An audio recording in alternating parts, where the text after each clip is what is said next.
नमस्कार मित्रों। विश्व की उन 46 सभ्यताओं में से एकमात्र बची हुई हमारी सभ्यता, भारतीय सभ्यता, और उसके बचे रहने के कारण में उन वेद, शास्त्रों, उपनिषदों व अन्य महान ग्रंथों का बहुत बड़ा रोल है। ऐसा माना जाता है कि 1256 पुस्तकें ऐसी हैं भारत में जिसके प्रभाव के कारण हमारी ये सभ्यता आज तक जीवित है।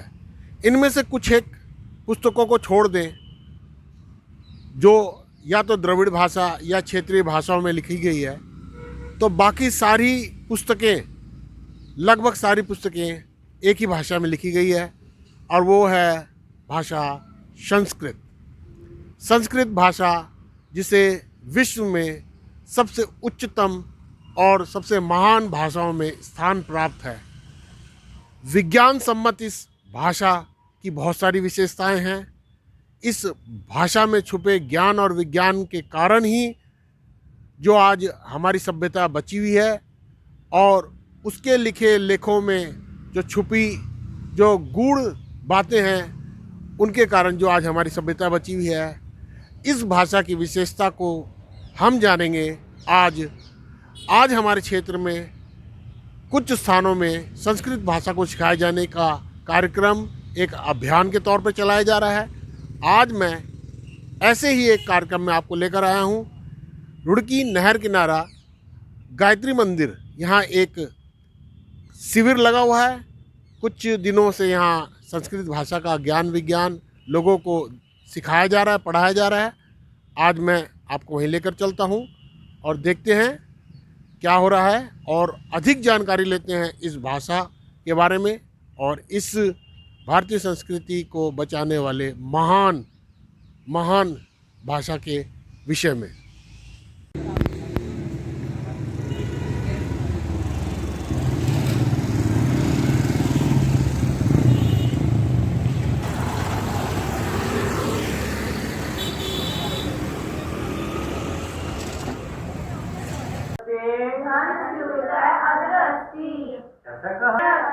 सुधाखण्डः कुत्र अस्ति? सुधाखण्डः अत्र अस्ति। महोदयः कुत्र अस्ति? महोदयः अत्र अस्ति। लक्षः कुत्र अस्ति? लक्षः अत्र अस्ति। मार्जनी कुत्र अस्ति? मार्जनी अत्र अस्ति। दर्वी कुत्र अस्ति? दर्वी अत्र अस्ति। घटी कुत्र अस्ति? घटी अत्र अस्ति। चलवाणी कुत्र अस्ति? चलवाणी अत्र अस्ति। चमसः कुत्र अस्ति? चमसः अत्र अस्ति। मापिका कुत्र अस्ति? मापिका अत्र अस्ति। पति वृक्षः तत्र अस्ति।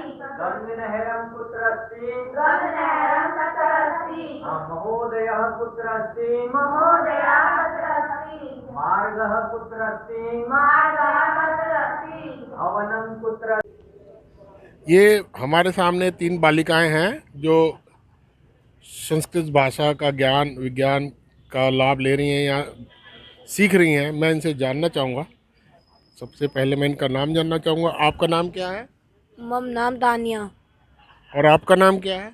मम नाम महिमा वर्मा। और आपका नाम क्या है? मम नाम अनन्या गौरी। अनन्या गौरी। आप तीनों यहाँ संस्कृत भाषा का ज्ञान लेने आई हैं। आप आज के ज़माने में जैसे अंग्रेजी के बिना काम नहीं चल रहा और सारे बच्चे इंग्लिश स्पीकिंग कोर्स करते हैं और अंग्रेजी सीखते हैं, ऐसे में आप लोगों को क्यों लगा कि आपको संस्कृत भाषा सीखनी चाहिए या इसका ज्ञान लेना चाहिए? संस्कृत हमारी प्राचीन भाषा है। संस्कृत हमारी एक प्राचीन भाषा है। संस्कृत जानने से हमारा विकास होगा। और संस्कृत एक जिस तरह पुराने ज़माने में थी, ठीक उसी तरह आज भी है। मतलब आपके कहने का मतलब हजारों लाखों साल पहले जो उसका स्वरूप था वही स्वरूप आज भी है। हाँ जी। तो ये उसकी खासियत है। हाँ जी। तो ये आपको घर वालों के कहने पे क्या ये अपनी मर्जी से कर रहे हो आप ये सारा? नहीं, घर वालों को भी संस्कृत पसंद है और मुझको पापा ने इंटरेस्ट दिया तो मुझको भी संस्कृत अच्छी लगी। आप लोग इसी तरह इस महान भाषा का लाभ उठाएं, सीखें। हमारी शुभकामनाएं आपके साथ हैं। मेरे सामने वो दो आचार्य हैं जिन्होंने अभी यहाँ बच्चों को संस्कृत भाषा का ज्ञान दिया। मैं पहले इनका परिचय आपसे करवाना चाहूँगा। आपका शुभ नाम क्या है आचार्य जी? मम नाम विष्णुदत्तगौडः। अहं संस्कृत अध्यापकः अस्मि। आपका प्राचार्य जी क्या नाम है? मम नाम नवल किशोर पंतः। अहम संस्कृत भारतीया कार्यकर्ता अस्मि।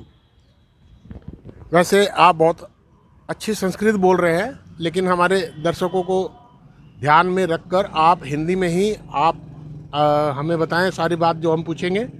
तो मैं सर्वप्रथम आपसे ये जानना चाहूँगा कि जो ये संस्कृत भाषा है, आज इसकी उपयोगिता क्या है? आज के ज़माने में जब इंग्लिश बोलने वाला लड़का, जो चाहे वो इंटर फेल है, 10वीं फेल है, उसको भी एक नौकरी मिल रही है, और संस्कृत का विद्वान चाहे वो पीएचडी कर रखी हो, उसने एमफिल कर लिया हो, उसको कहीं अच्छी नौकरी नहीं मिल रही है। साधारण वो किसी गुरुकुल में या किसी छोटे स्कूल में पढ़ा कर ही अपना गुजारा करता है। ऐसे में आपको क्यों लगता है कि लोगों को संस्कृत भाषा सीखनी चाहिए? आपका प्रश्न सही है, लेकिन मैं इसमें थोड़ा सुधार करना चाहूँगा कि ऐसा नहीं है कि संस्कृत पढ़ने वालों के पास रोज़गार की समस्या है। कारण ये है कि जो जिस भी भाषा का अध्ययन करता है, अगर उसके पास उस भाषा की योग्यता है तो उसे ज़रूर नौकरी मिलती है। सरकारी नौकरी का सवाल रहा तो सरकारी में एक तो कई बार पद कम होते हैं, कई बार जो है व्यक्ति की तैयारी उस स्तर की नहीं होती है, तो वो सरकारी नौकरी से वंचित रह जाता है। लेकिन जिस व्यक्ति के पास योग्यता है वो प्राइवेट क्षेत्र में भी अपने आप को विकसित कर सकता है। तो ऐसा नहीं कि जो अंग्रेजी पढ़ा व्यक्ति है उसी को व्यवसाय मिलता है। जिसके पास भी हुनर होता है, ज्ञान होता है, जिस क्षेत्र में उसने पढ़ाई की है उसका अगर उसको पूरा ज्ञान है तो उसे नौकरी की कोई आवश्यकता नहीं, वो स्वयं अपने लिए अवसर ढूंढ लेता है। ऐसे संस्कृत के क्षेत्र में बहुत सारे, पंडिताई के क्षेत्र में जा सकते हैं, ज्योतिष पढ़ सकते हैं, योग में जा सकते हैं। भारत में अकेले संस्कृत की 18 विश्वविद्यालय हैं जो संस्कृत में या संस्कृत की पढ़ाई के लिए ही प्रयोग में आते हैं। उन विद्यालयों के जैसे राष्ट्रीय संस्कृत संस्थान है, अब वो केंद्रीय संस्कृत विश्वविद्यालय बन गया है। तो उसके अकेले विद्यालय के 10-11 कैंपस हैं अलग अलग प्रदेश में। तो वहाँ भी छात्र पढ़ते हैं, वो बीएड भी करते हैं, शास्त्रीय आचार्य भी करते हैं, उन्हीं में से कुछ प्राध्यापक बन जाते हैं।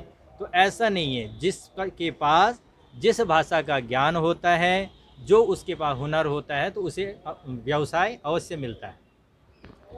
वर्तमान युग में अंग्रेजी भाषा एक ऐसी भाषा है जो कि एक सांकेतिक भाषा कहलाती है, जबकि संस्कृत जो भाषा है वो पूरी तरह विज्ञान सम्मत है। ऐसा माना जाता है कि कंप्यूटर में संस्कृत भाषा जो सबसे ज़्यादा उपयुक्त भाषा है, अगर उसको संस्कृत भाषा को उसमें प्रयोग में लाया जाए तो वो भाषा कंप्यूटर के जो क्षेत्र को और विस्तृत कर देगी। उसके जो कार्य करने की शैली है उसमें बहुत ज़्यादा सुधार आ सकता है। ऐसे में आप मानते हैं कि अगर कंप्यूटर को हम संस्कृतकृत कर दिया जाए, संस्कृत सम्मत कर दिया जाए, तो वो उसका फ़ायदा मिलेगा? हाँ, अवश्य मिलेगा। कारण क्या है कि जो संस्कृत भाषा है वो एक वैज्ञानिक भाषा है। इसमें जैसा हम उच्चारण करते हैं वैसा ही हम लिखते हैं, वैसा ही पढ़ते हैं। तो कंप्यूटर के लिए ये भाषा सबसे उत्तम मानी जा रही है, क्योंकि इस भाषा की जो है उच्चारण में शुद्धता है और इसके जो वर्तनी है, लिखावट है, उसमें भी कोई भेद नहीं है। इसलिए कंप्यूटर के लिए इस भाषा को सर्वोत्तम माना जा रहा है। थोड़ा आप मुझे इस विषय में बताएंगे कि अपने रुड़की क्षेत्र में ये कार्यक्रम चल रहा है, और ये कार्यक्रम जो है कितनी जगह चल रहा है, कितनी जगह इसकी क्लास लग रही है, और इसका लक्ष्य क्या है, जो आप विस्तृत रूप से आप हमें बताना चाहेंगे? रुड़की नगर में इसके 6 केंद्र स्थापित किए गए हैं और 6 केंद्रों के लिए 8 प्रशिक्षकों तैयार किया गया है। आचार्य विष्णुदत्त गौड़ जी ने उनको तैयार किया है और उसमें प्रतिदिन यानी 10 दिन प्रतिदिन शाम को 4 बजे से 6 बजे कक्षाएं चलती है। इसमें आपको कितने जो हैं बच्चे मिल रहे हैं इस समय? इस समय संख्या तो उतना नहीं है, लेकिन कोशिश प्रयत्न तो अपनी तरफ से कर ही रहे हैं हम लोग। आपको ऐसा लगता है भविष्य में और आपको सफलता मिलेगी? हम प्रयत्न कर सकते हैं और भविष्य में हमें आशा भी है कि हम उस लक्ष्य को प्राप्त कर लेंगे। एक इस जो कार्यक्रम में जो हो रहा है कार्यक्रम, इसमें बाकायदा एक बॉडी बनी हुई है।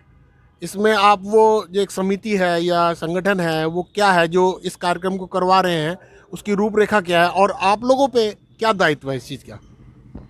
संस्कृत भारती एक संगठन है जो भारत में 40 सालों से काम कर रही है और वर्तमान समय में भारत के अलावा 27 विदेशों में भी संस्कृत भारती प्रचार प्रसार का काम कर रही है।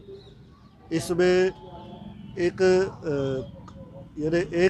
भारत में और पूरे विश्व में 1 करोड़ लोगों को उसमें संस्कृत भाषा सिखा चुके हैं और इसमें किसी दायित्व की आवश्यकता नहीं होती है। दायित्व एक कार्य को सरल बनाने के लिए दायित्व का निर्माण किया जाता है। ये आपने बहुत अच्छी बात कही है। जो कर्मशील लोग होते हैं उनको दायित्व की आवश्यकता नहीं होती है, फिर भी आपके पास इस समय क्या दायित्व है? मेरे पास कोई दायित्व नहीं है, मैं एक कार्य करता हूँ। 18 सालों से संस्कृत भाषा के प्रचार प्रसार में लगा हूँ। बहुत अच्छा। आपके पास कोई दायित्व हो?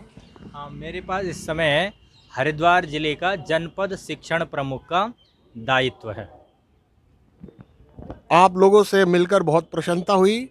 मैं चाहता हूं, हमारी ऐसी कामना है कि आप अपने कार्य में सफल हों, आप अपना जो निर्धारित लक्ष्य है उसे प्राप्त करें।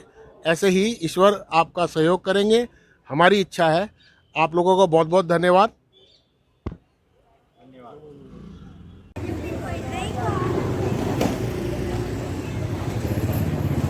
गंगा माता की जय, गौ माता की जय, भारत माता की जय, वंदे मातरम।